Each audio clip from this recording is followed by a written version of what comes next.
Esta semana un juzgado de Madrid admitió el embargo de una mujer por impago de un préstamo que pidió hace unos años para cursar sus estudios de posgrado. Me parece que para dar más contexto a esa noticia, lo que mejor puedo hacer es contaros la perspectiva de Estados Unidos, un país que lleva sufriendo las consecuencias de las deudas estudiantiles de estos préstamos universitarios desde hace décadas. Ahora mismo estoy en Columbia University, que es una de las universidades más prestigiosas de este país y sobre todo una de las más importantes de la ciudad de Nueva York. Y para que os hagáis una idea, un curso, un año en esta universidad, incluyendo matrícula y lo que cueste pues comer y vivir en una ciudad como Nueva York, puede costar en torno a los 70.000 y los 80.000 dólares, ¿vale?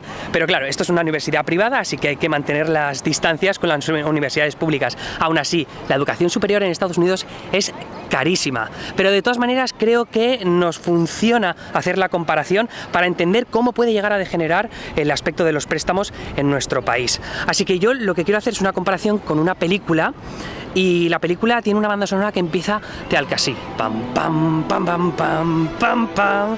Mi nombre es Emilio Domenech y en este programa te cuento la actualidad con mucha cultura pop y ritmo youtuber. Bienvenidos a YouTuberland.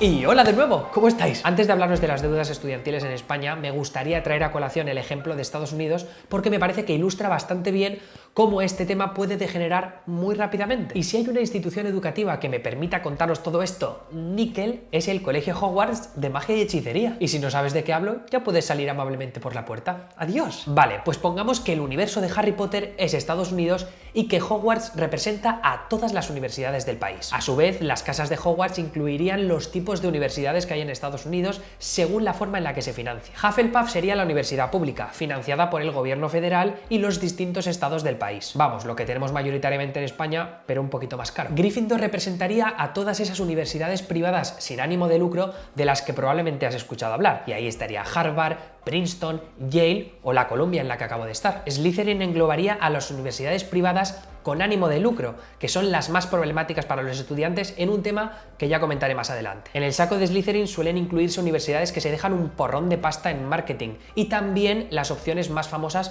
para graduados online. Y en el caso de España, pues sería prácticamente la totalidad de la oferta de universidades privadas, tanto religiosas como no tan religiosas. Y por último quedaría la casa de Ravenclaw, los de la sabiduría, que están un peldaño por encima en la escala educativa comparada con las otras casas de Hogwarts porque refiere a los estudios de posgrado. Es decir, estudios en universidades de cualquier tipo, sea pública o privada, y que refiera a másteres o a doctorados. Vale, con todo eso en mente, supongamos que tenemos distintos estudiantes potenciales para ir al colegio de Hogwarts. Tenemos a Hermione, de una familia Muggle de clase media que saca buenísimas notas y quiere que el sombrero seleccionador la ponga en Gryffindor. Recordad que Gryffindor refiere a todas esas universidades privadas sin ánimo de lucro, entre las que están las más prestigiosas del país, como Harvard o como Columbia. Bueno, que en realidad se dice Columbia, que ya os veo venir en los comentarios. Pero los padres de Hermione no pueden permitirse pagarle los estudios a su hija porque los costes ascienden entre el dormitorio de Gryffindor, los materiales escolares del callejón de Diagon y la propia matrícula de Hogwarts a un total de unos 70.000 dólares al año. ¡Poca broma! Hermione decide entonces solicitar un préstamo para ayudarse a financiar sus estudios universitarios. En Estados Unidos los préstamos universitarios generalmente los gestiona el gobierno federal.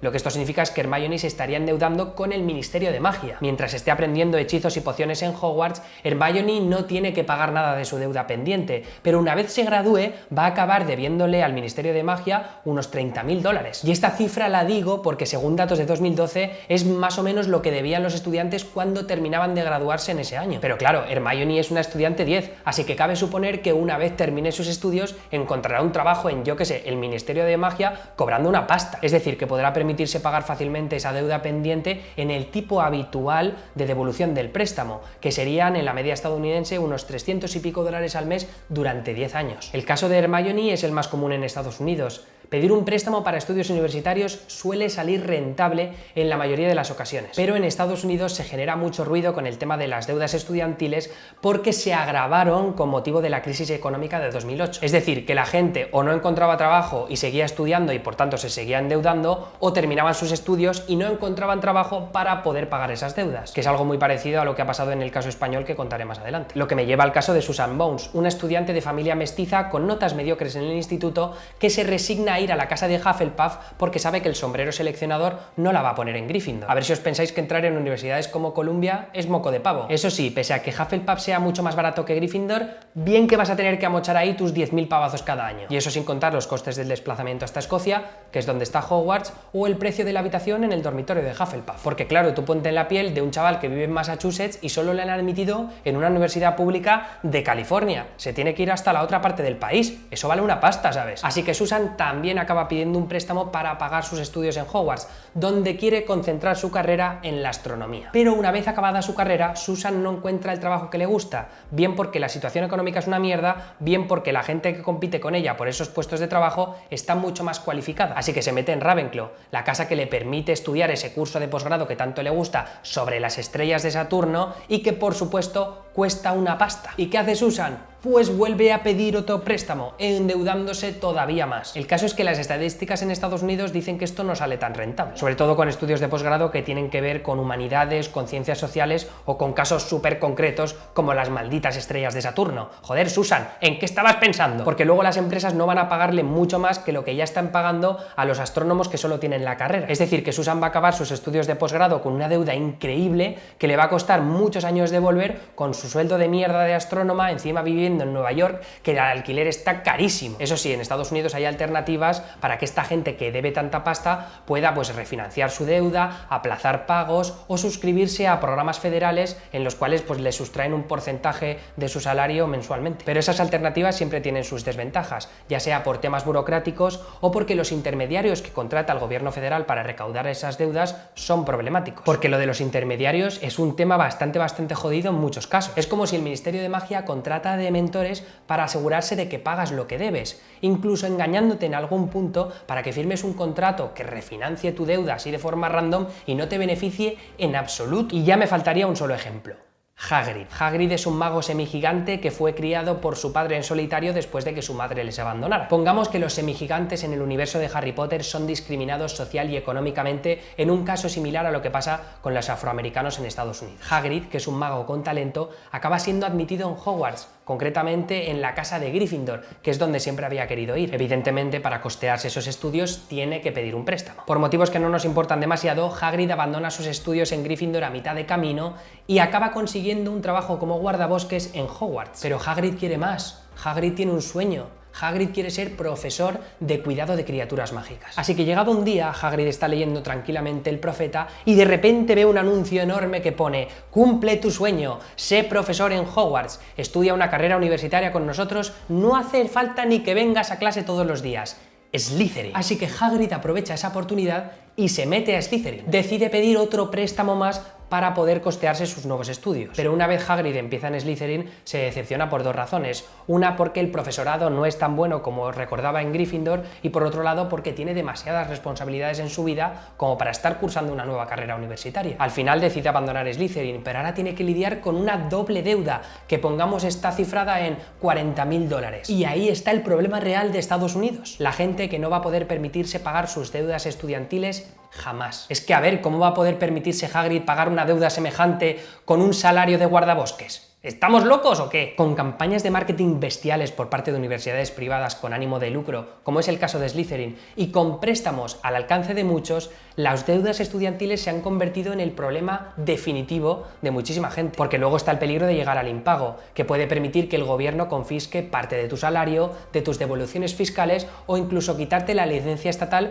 que te sacaste para ser enfermero o bombero. En Estados Unidos ahora mismo hay 8 millones de personas con impagos en sus deudas estudiantiles. Y según una encuesta de Gallup a nivel nacional, el 20% de los estadounidenses dicen tener problemas para pagarlas. Y entre millennials que han visto la crisis económica de 2008 en primer plano mientras cursaban sus estudios universitarios, ese porcentaje se dispara al 35%, una auténtica barbaridad. Pero ahora sí, volviendo a lo que ha pasado en España. En 2007, justo antes de la crisis, el gobierno de Zapatero aprobó una línea de financiación para aquellos estudiantes que quisieran cursar estudios de posgrado. Vamos, meterse en Ravenclaw. Todo esto con una financiación estupenda e interés cero. Vamos, que al final lo que te daban es lo que terminabas devolviendo. De hecho, si al terminar tus estudios no lograbas un trabajo con un salario de 22.000 euros, ¡22.000 euros! Venga, ala, hasta luego. O no podías pagar esa deuda en los 15 años siguientes a la firma del contrato, se te perdonaba lo que debías. todo. Pero claro, luego llegó la crisis de 2008 y los préstamos se endurecieron, subieron los intereses, se quitó la cláusula del salario, en fin, un pitoste. Y luego ya definitivamente en 2011 llegó el gobierno del Partido Popular, que se deshizo completamente de estos préstamos porque, decía entonces el ministro de Educación, José Ignacio Wert, para eso ya estaban las becas. Así que ahora se ha llegado al punto en el que un juzgado de Madrid ha pedido el embargo de una joven que además acaba de ser madre por una deuda estudiantil que no ha pagado. Que por cierto, esta mujer le debe el dinero, unos 18.000 euros, al Banco Unicaja, que es el que hizo de intermediario entre el Ministerio de Educación y los estudiantes que pidieron el préstamo. Y este problema parece que también lo tienen otros 12.000 estudiantes que en su momento pidieron el mismo tipo de préstamo y que ahora mismo tienen complicaciones para pagar lo que deben. Estos préstamos pueden ser una opción muy buena para estudiantes que no pueden optar a una beca, pero que tampoco pueden pagar una matrícula universitaria para un curso de posgrado, estudiando estrellas de Saturno en Ravenclaw, por ejemplo. Pero también puede degenerar en un caso particular, como el de los préstamos renta universidad que puso Zapatero, o en un caso más generalizado y problemático a un nivel social, cultural y económico, como en Estados Unidos, donde además estas deudas pueden tener un efecto negativo en la economía del país, porque estos jóvenes, al tener que pagar tanto, no tienen tanto dinero para comprar otras cosas. Ay, los millennials, nunca podremos comprar una casa, joder. Y eso es todo por hoy. Mi nombre es Emilio Domenech, nos vemos la semana que viene en YouTuberland. Hombre, ¿qué pasa, chavales? No sabía que sigues por ahí. Estoy zampándome una zanahoria. Oye, si os ha gustado el vídeo, dadle a me gusta y compartidlo en redes sociales. Por aquí tenéis más vídeos que podéis ver de YouTuberland y del canal del país, al que os podéis suscribir, por cierto. Dadle a la campanilla de notificación y así os avisará también cuando salga un nuevo vídeo. ¡Adiós!